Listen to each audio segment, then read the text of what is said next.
Thank you all so much for stopping by today. So, first of all, let me know the temps where you're at. It's been pretty hot out here, but when I came out here just to do a little bit of work in the garden, if you all have been following me, one of the things that I said is I was going to take section by section, and I really cleaned up a lot of things, cleaned out a lot of things, weeded a lot of things. But as I was passing this place today, the weeds came back. And so when they came back, I was like, you are about to put the wood mulch down right now because you are double working. And I didn't want to keep double working because I've already done that once. So we got this part of the bed that is done. But this is what I want to share with you. And I want to take y'all on a trip with me. Is I was getting ready to do this one. And I said to myself, I don't like this bed. And I got, in particular, I'm going to pull the Dusty Miller up, but in particular, these salvias. So I got these salvias a couple of years ago, and they did okay, but after they bloom and as they grow, I just don't like the after of them. Like when they first come up and they bloom, and they're really a pollinator magnet, but it's just not doing it for me. And y'all know I told you I'm at a point where if I just really don't like it, it's got to come up.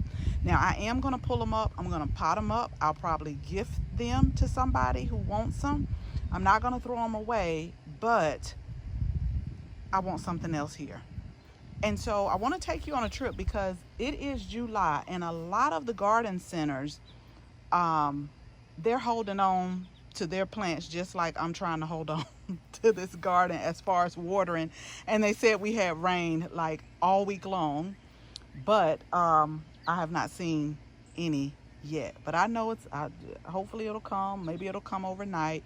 That's fine. But let me take you through the garden center just to show you some plants that really handle the heat rail, can handle drought. Now, to be honest, I really was looking for perennials, just because I saw that it was going to do a bunch of raining, and you got to be careful, especially during this time of the year, where you really, it's not to say that you can't plant, but you got to be on top of it because you just don't want to stress the plant out anymore.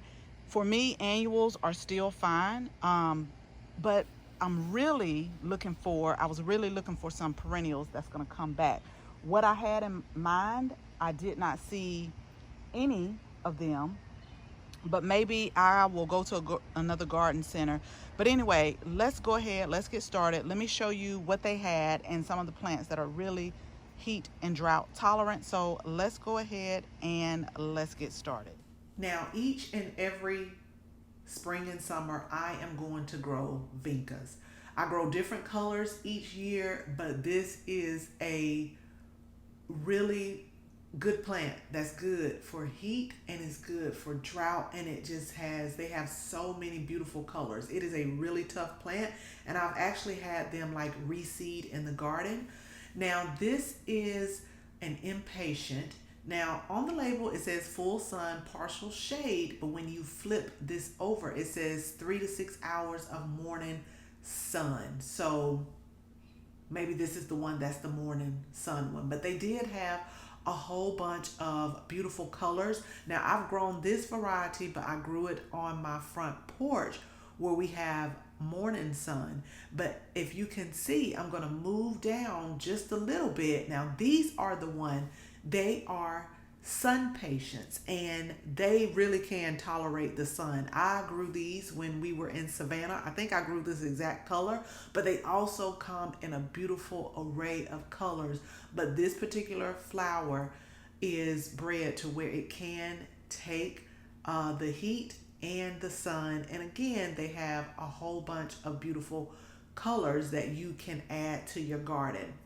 Now, pentas are another one that are good for the heat. We've grown those as well. They come in a whole bunch of different colors.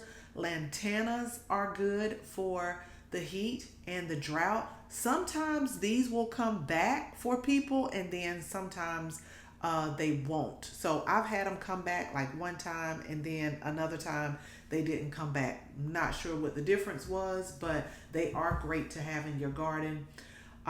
These are kind of new for me, a few years newer on the scene. These are angelonias, and they just remind me, you know how we can grow snapdragons in the fall and the spring.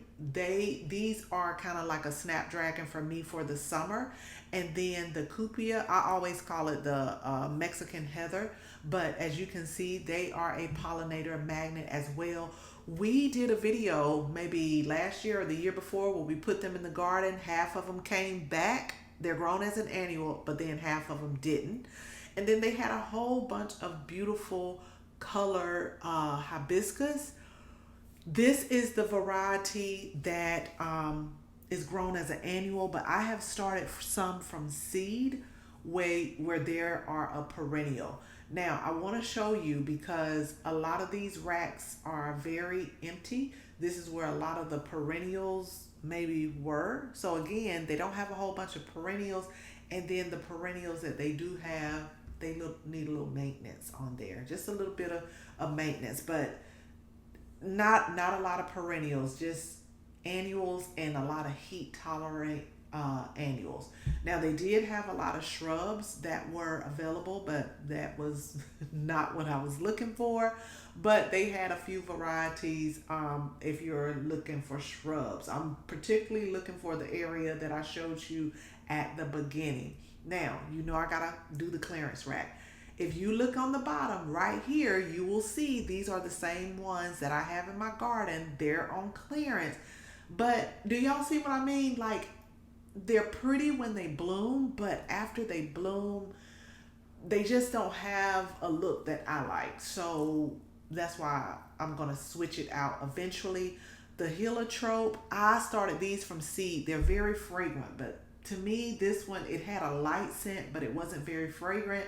And I don't know, that just wasn't calling me to the garden, because I think what I'm going to do is pop some annuals in there until I could figure out what I want. They had a lot of ferns that were on clearance as well. A lot of sweet potato vines that were on clearance, clematis, and all of these plants right here for us here in Georgia. Like, the sun, they can't take that sun like that. They need to have a little afternoon shade, evening shade, and then just being in a garden center, you got to just maintain the appearance, especially if you want people to pay like full price.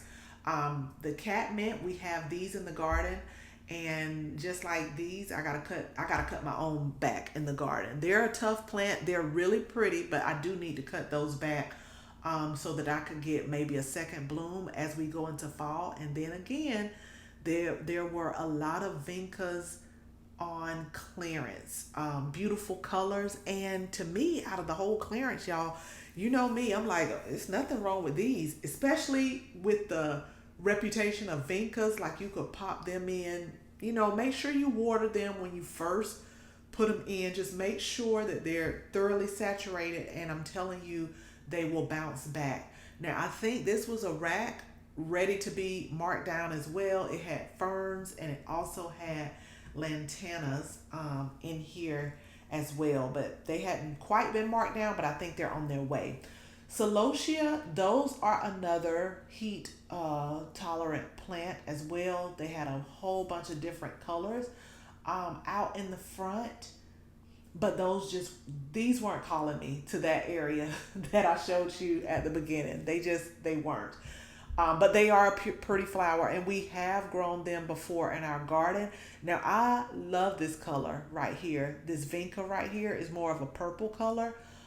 I love that. But a lot of them were looking like they were on their way to markdown, and they just haven't been marked down yet. But I was just checking things out at the garden center, just looking at the different plants that they have.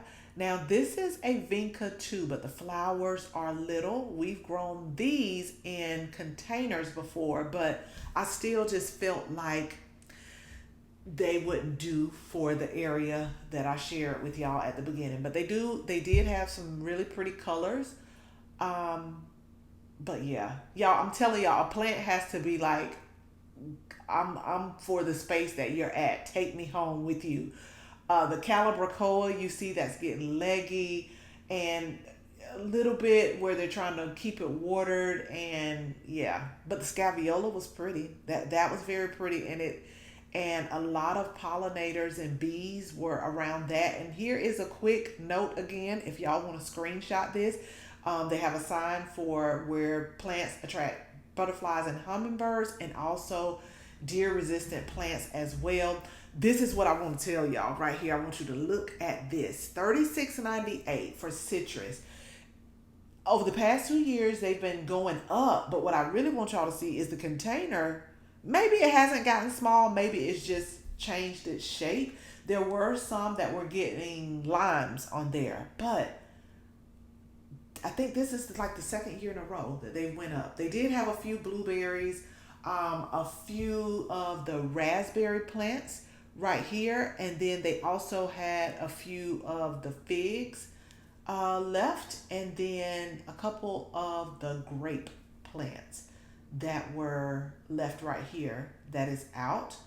And so what I have seen maybe this year or last season, so Fairy Morse is starting to sell plant starts. Now they have seeds, and I've used some of their seeds before, but I was not. I guess they're starting to get big into plants like Burpee and Bonnie Plants, just selling the plant starts right here. So I guess they had like a, what do you call it, a 4th of July day sale, y'all. When I tell you, I did not do anything. It was just so hot. It was really hot. I might have went out to the garden like maybe once. But you see, this is what I say: the smaller the container, the more you have to water it. They may have watered it this morning, but it's afternoon, evening time, and so it needs it again. But y'all, okay, look at this real quick before we leave. Summer squash, they're $9.98. If you buy that, please separate those squash. Don't plant that whole pot together. Please, it's a lot of squash in there. You probably could give it away to friends as well as the cucumbers too, but do not plant that whole one thing. So those are just a few of the heat tolerant plants, especially here for Georgia Zone 8A. Y'all hit the subscribe button. I'm not sure what I'm going to put in that area, but I do want to share it with you when I do, whether it be an annual for now or whether it be a perennial that will be in the garden for years. So thank you all so much for watching this video. Make sure you share this video with your family and your friends. And if you're not a subscriber, go ahead, tap that subscribe button. Make sure you tap the bell so that you can receive notification each and every time we upload a new video. Again, thank you all so much for watching. And until the next video, bye-bye.